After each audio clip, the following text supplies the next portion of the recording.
Xalatath the Harbinger is an ancient and malevolent being of the void, able to manifest in any form she chooses. First time she was recorded in our history was during the Plague Empire when she attacked Nyalota with her void forces. Enzo's general Psitixin managed to call upon Khatun, Yasharaj, and Yorsaron for reinforcements, which brought down her defeat and imprisoning her into the blade of the Black Emperor for her treachery. When she got imprisoned, Yasharaj taunted her on the fact that she would remain on the planet only to observe it, getting more power and by proxy the four gods gaining power as well. But in that moment, quietly, she whispered Enzo to strike a deal, giving him unlimited power for her freedom. After the fall of the Black Emperor, Xalatath was hidden away by the old gods, cultists, and afterwards she has passed hands from mortal to mortal up to the point of her freedom.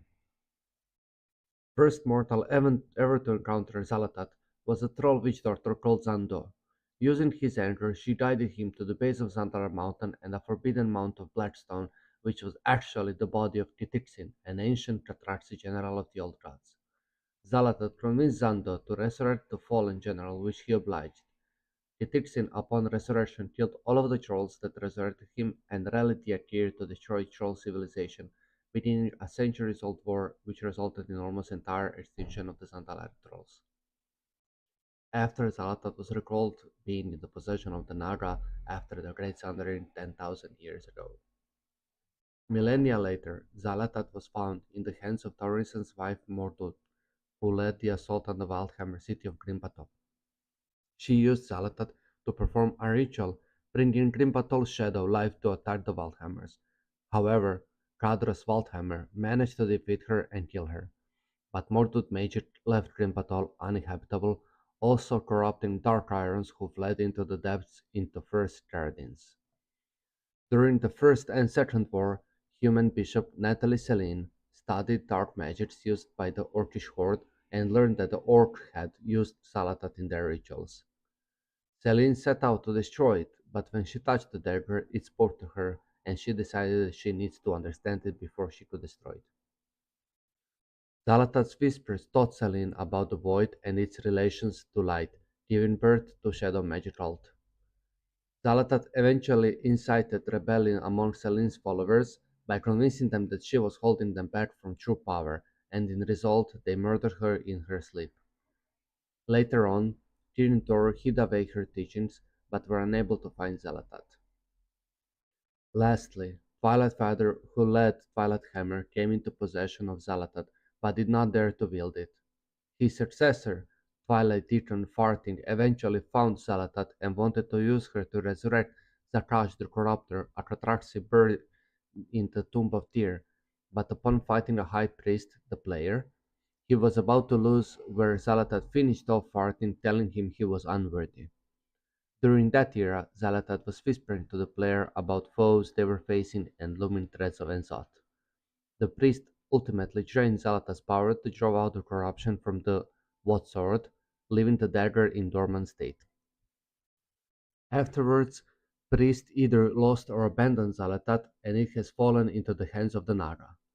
Coming upon it, player fed the dagger with Naga blood and souls, and explained that Naga sought to prepare for Enzoth's return by conjuring a storm, using Voidstone, Trident of the Deep Ocean, and Tempest Roller.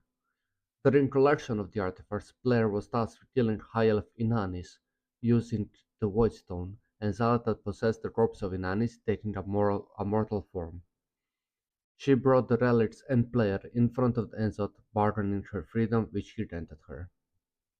During Dragonflight, she was recruiting Nerubians from Ashtahed, Void Spawns, and Iridicron, whom delivered her artifact called the Dark Heart, in return for freeing Azeroth from grasp of the Titans.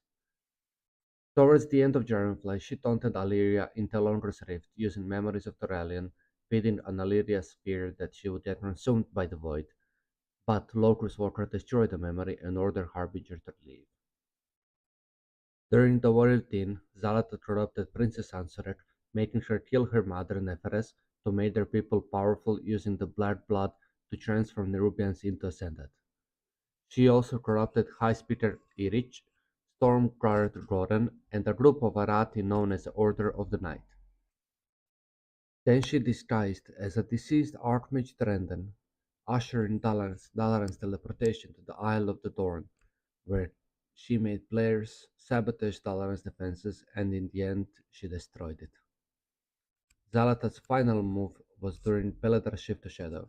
The Nerubians launched an all-out attack on Hollowfall to create a distraction while Xalatath went and channeled Peledr's power into the Darkheart. As Illyria took aim at Xalatath, she scoffed, claiming that she couldn't kill her. However, Illyria revealed she wasn't aiming at Xalatath and fired at the Darkheart. Xalatath tried to shield the relic, but the arrow cracked it, and its power began to leak. Enraged, Xalatath declared that it changes nothing, before teleporting away. In the aftermath, an injured raven flew through the portal and transferred back into Khadgar. During Undermine, with the Dark Heart broken, Xalatath scrambled to find someone to repair it and resorted to making a deal with Galevix, tasking him with the repair in exchange for access to Black Blood. When his own efforts failed and he asked Xalatath for more time, more help, and more Black Blood, she directed him to where he could acquire all three. By the time Monty Daslow led the citizens of Undermine in a revolt against Galevix, Xalatath had run out of patience and demanded the Dark Heart. When he told her he had completed the repairs and given it over to Ethereals, Xalatath furiously denied working with them. Trying to salvage the situation, Galevix promised to get it back if she helped him stop this rebellion, but Xalatath flatly told him he had outlived his usefulness, remarking as she departed that she would enjoy watching the people of Undermine tear him apart.